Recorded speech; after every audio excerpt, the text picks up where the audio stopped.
I'm Debbie from Icing Images, and today I'm going to share with you my top 5 tips on cutting edible paper with the Cricut. Tip number 1, move the rollers.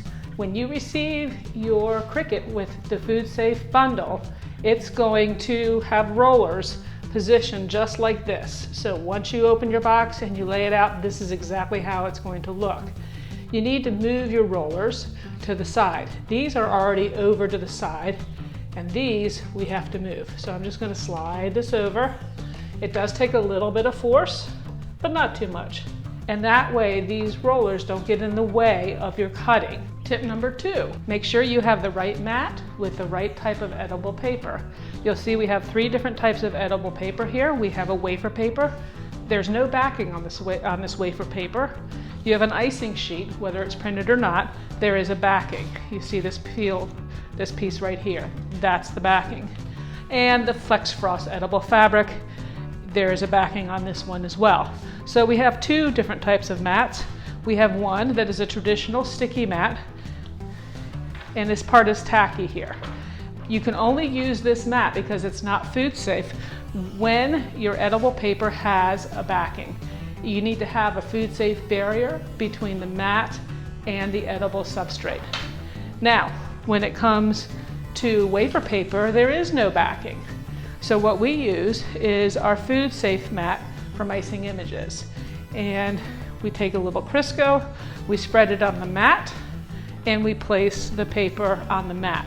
If for some reasons, if it's very humid or your paper is printed on, the edges could curl up. If they do, then go ahead and put a little piece of tape on the edges on the part that you're not going to be serving to customers.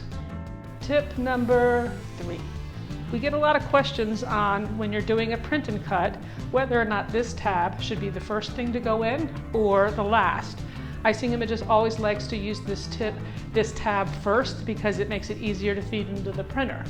So what you want to do to make sure that you don't print on this tab when you're doing the print and cut is this.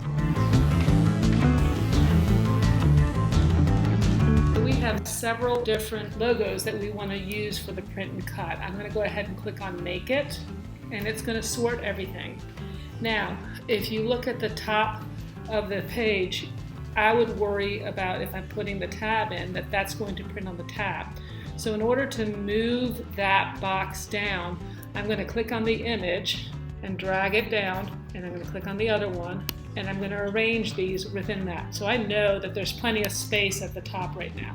So I'm going to go ahead and arrange it so it does the print and cut for me. I also like to make sure that this edge on the left side isn't so far over, because sometimes that goes under the roller, and if it's not dry, it can smear. So I'm going to take this and actually move them over from the side too.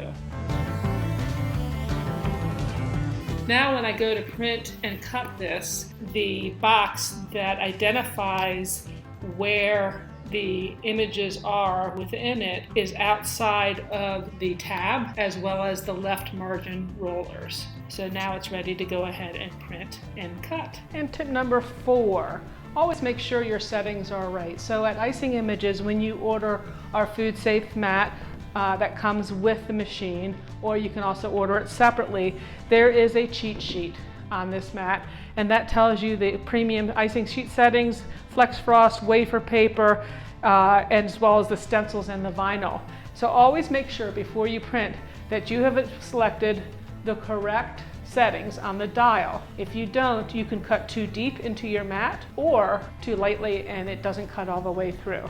Tip number 5, we always want to make sure we're using the right blade. Remember this mat, our cheat sheet mat, it talks about which blade to use as well. The standard blade listed on here is the fine point blade. It is the silver one just right here.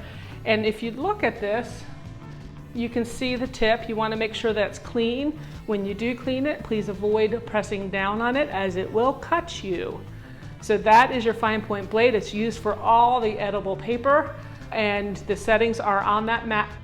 So I hope that these 5 tips helped you gain some knowledge in using your Cricut with our food safe bundle and cutting edible paper. Please also remember to refer to our Icing Images YouTube channel as well as our Facebook and Instagram. There's lots of information there for you. And we hope that you've enjoyed these tips, learned something, and happy decorating.